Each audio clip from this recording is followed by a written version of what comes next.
లేకపోతే ఈ case dead అవుతుంది. ఈ రోజు నాతో చెప్పినవన్నీ ఆ రోజే నాతో చెప్పుంటే ఈరోజు ఒక్కరే సఫర్ అయ్యేవారు కాదు.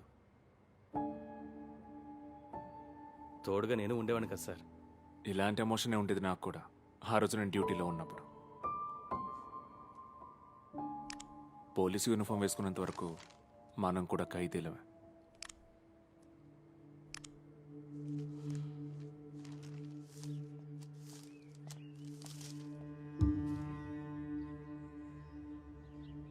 Chandramouli son of Somasundaram, Karthik apartment, house number 2.